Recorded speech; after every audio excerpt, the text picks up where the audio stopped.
Nous sommes avec le psaume 47 devant ce qu'on appelle un psaume de Tzion, c'est-à-dire un psaume qui exalte Jérusalem comme la ville d'où rayonne la puissance de Dieu dans tout l'univers.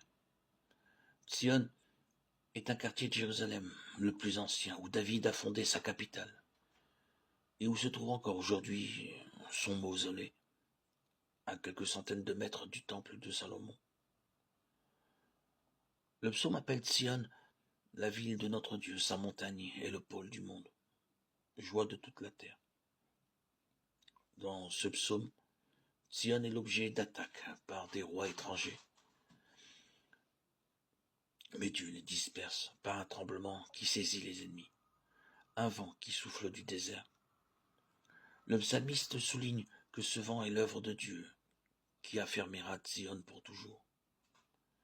S'ouvre alors une belle louange à Dieu, qui protège et réjouit Tzion, du temple à toute l'étendue de la terre. C'est la même louange parce que c'est la même puissance divine qui agit avec amour. Et de l'œuvre de Dieu pour son peuple jaillit la joie de toutes les villes de Juda. Cette louange s'achève sur la profession de foi. Le vent du verset 8 nous rappelle le violent coup du vent, acte de l'Esprit Saint à la Pentecôte. Et nous comprenons que Tzion est alors la préfiguration de l'Église du Christ, qui est précisément née le jour de la Pentecôte, quand les apôtres emplis d'Esprit Saint ont commencé d'annoncer l'Évangile à toutes les nations. Par le Saint-Esprit, nous vivons l'amour efficace, tout-puissant du Seigneur. Et nous manifestons cet amour autour de nous. Jérusalem a une place primordiale dans notre foi. Comme il est écrit, nul ne peut oublier que lorsque Dieu a voulu se choisir comme homme, une patrie, une famille, une langue dans ce monde, c'est à l'Orient qu'il les a demandés. D'une certaine façon, pour tous les chrétiens, Jérusalem demeure le pôle du monde. Il est grand, le Seigneur, hautement loué, dans la ville de notre Dieu, sa sainte montagne, altière et belle, joie de toute la terre. La montagne de Tzion, c'est le pôle du monde, la cité du grand roi. Dieu se révèle en ses palais, vraie citadelle. Voici que des rois s'étaient ligués. Ils avançaient tous ensemble.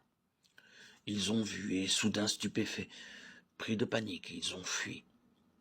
Et voilà qu'un tremblement les saisit, douleur de femmes qui accouchent, un vent qui souffle du désert, a brisé les vaisseaux de Tarsis. Nous l'avions entendu, nous l'avons vu dans la ville du Seigneur, Dieu de l'univers, dans la ville de Dieu, notre Dieu qui l'affermira pour toujours. Dieu, nous revivons ton amour au milieu de ton peuple. Ta louange, comme ton nom, couvre l'étendue de la terre. Ta main droite, qui donne la victoire, réjouit la montagne de Tzion. Les villes de Juda exultent devant tes jugements. Longez les reparts de Tzion, comptez ses tours. Que vos cœurs s'éprennent de ses murs, contemplez ses palais. Et vous direz aux âges qui viendront, ce Dieu est notre Dieu, pour toujours et à jamais, notre guide pour les siècles. Psaume 47.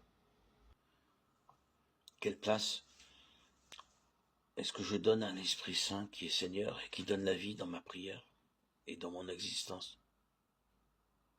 Comment la puissance de Dieu transforme-t-elle le monde contemporain? Posons-nous ces questions. Et bien sûr, prions pour Jérusalem, pour Israël, pour toutes les victimes des guerres qui s'y déroulent.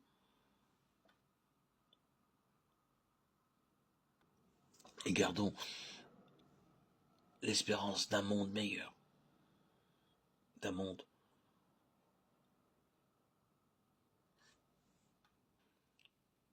où la paix fera enfin place, où nous pourrons voir de nos yeux le Seigneur revenir bientôt, physiquement.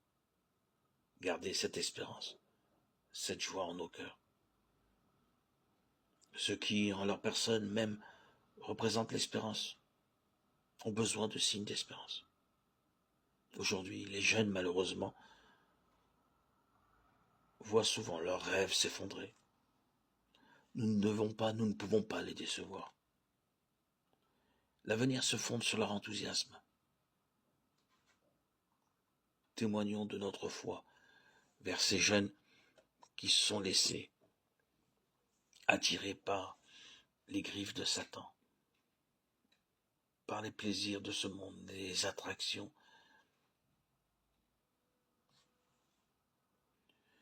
que le malin utilise pour les manipuler, détourner de la voie de la sainteté,